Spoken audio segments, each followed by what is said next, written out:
और आइए सबसे पहले सबसे बड़ी खबर आज की, महाराष्ट्र के कैबिनेट विस्तार से जुड़ी एक बड़ी खबर सामने आ रही है। सूत्रों के मुताबिक कल यानी कि शुक्रवार को कैबिनेट का विस्तार होगा। सूत्र ये भी बता रहे हैं कि शिंदे मंत्रिमंडल का विस्तार राजभवन में शाम के वक्त होना तय है। इस खबर पर ज्यादा जानकारी के लिए इस वक्त मुंबई से हमारे साथ जी24 तास के मुख्य संपादक नीलेश खरे जी जुड़ चुके हैं। नीलेश जी, बहुत बहुत स्वागत। सीएम ऑफिस में नीलेश जी, दिख गया था कि बड़े भाई छोटा भाई कौन है, लेकिन क्या मंत्रिमंडल में भी विस्तार में इस बार दिखेगा कि बीजेपी को जो छोटे भाई की कसक रह गई है वो पूरी हो पाएगी? जी, वो कसक बरकरार रहेगी और वो अगले 2 सालों के लिए बरकरार रहेगी। 40% केवल हिस्सा जो है वो बीजेपी के हिस्से आता नजर आ रहा है मंत्रिमंडल में। 60-40 का फॉर्मूला बना है। 60% हिस्सा एकनाथ शिंदे गुट के पास जाएगा। साफ है कि जो 40 विधायक टूटकर शिवसेना से बाहर निकले हैं, उन्हें अगर एक साथ रखना है, अगर सरकार को बचाए रखना है, तो उन पर तवज्जो ज्यादा देनी होगी। तो इसीलिए 60% का हिस्सा एकनाथ शिंदे गुट को गया है। इसमें मुख्य तौर पर सबसे बड़ा पोर्टफोलियो जो माना जाता है मंत्रिमंडल में, गृह मंत्रालय, वो बीजेपी अपने पास रखेगी।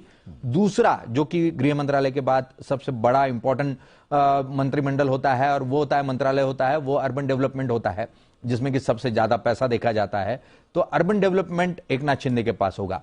तो ये 2 मंत्रालयों का बंटवारा जो है वो यहां पर होता नजर आ रहा है। हाउसिंग, जो कि एक बहुत ही इंपॉर्टेंट फैक्टर है मिनिस्ट्री में, वो बीजेपी के पास रहेगा। और बाकी इंडस्ट्री का जो पोर्टफोलियो है वो एकनाथ शिंदे गुट के पास रहेगा। तो ये 4 बड़े पोर्टफोलियो जो है उसका बंटवारा हो चुका है और कल शाम को राजभवन में मंत्रिमंडल विस्तार होता नजर आएगा। लगभग 7 और 8 विधायक जो है वो मंत्री होते यहां नजर आएंगे। सबको कैबिनेट तो नहीं मिल सकेगा, कुछ राज्य मंत्री होंगे, कुछ कैबिनेट मंत्री होंगे, पर सारी निगाहें इसी पर होगी कि आखिरकार एकनाथ शिंदे पर कितना महत्व जो है वो देने के लिए बीजेपी की जो आलाकमान नेता है वो राजी हो गए हैं। लेकिन इतना लंबा समय क्यों लग गया? 1 महीना। खास बात इसमें यह कि इस 1 महीने में, जैसा आपने बताया कि बहुत सोच समझ के कदम फूंक फूंक कर दोनों पार्टियां आगे बढ़ रही होंगी, कोई तलखी जैसी कोई बात छनकर उभर कर सामने नहीं आई। लेकिन एक चीज जो मुझे खटक रही है, 1 महीने का लंबा समय, उसके बावजूद आपने पूरा का पूरा मंत्रिमंडल विस्तार, जो सूत्र बता रहे हैं अभी कल क्या होगा कोई नहीं जानता, लेकिन उसमें भी पूरा का पूरा मंत्रिमंडल का विस्तार हो जाएगा ऐसा दिख नहीं रहा है।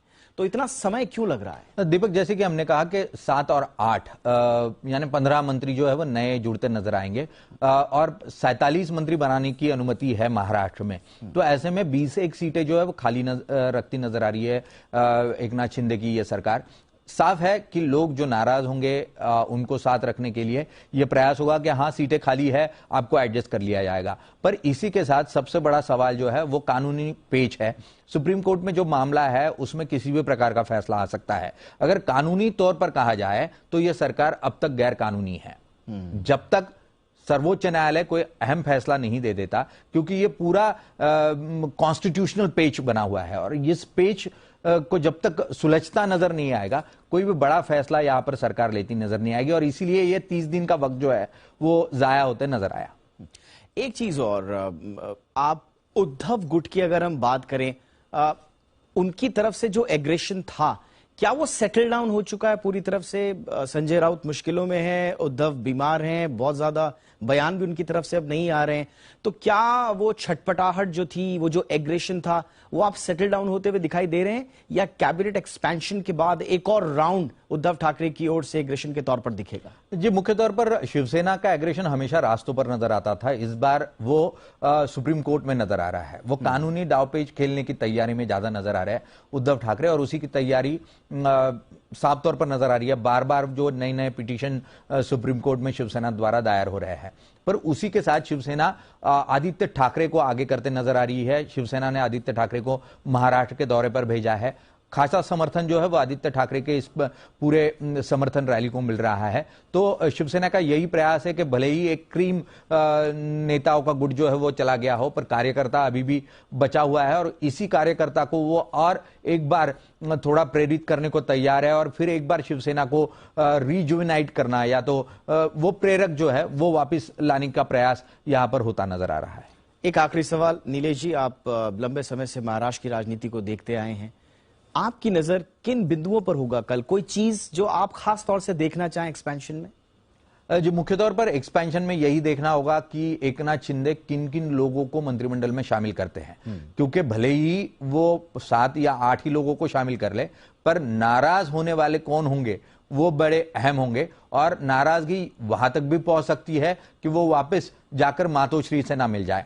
तो बहुत ही कठिन समय होगा एकनाथ शिंदे के लिए इन लोगों को समझाए रखना और मंत्रिमंडल का बंटवारा करना और उनको ये कहना कि हाँ, आने वाले दिनों में आपको मंत्रिमंडल में शामिल कर लिया जाएगा। तो आपकी बात से अगर मैं समअप करूं, ये जो 1 महीने का समय लगा है वो बीजेपी और शिंदे गुट की शिवसेना के बीच में सीटों के बंटवारा होगा, इस पर शायद इतना ज्यादा समय जाया ना हुआ हो।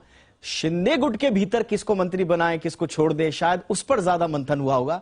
और बिल्कुल सही नीलेश जी ने कहा कि कल शाम को यह पता चल जाएगा। सूत्रों के हवाले से जो खबर आ रही है, कैबिनेट एक्सपेंशन में चेहरे कौन होंगे शिवसेना की तरफ से, शिंदे गुट के जो हैं, और बहुत सारी राजनीति उस पर भी डिपेंड करेगी। बहुत बहुत शुक्रिया नीलेश जी, वक्त निकाला आपने और इस महत्वपूर्ण खबर पर विश्लेषण दिया।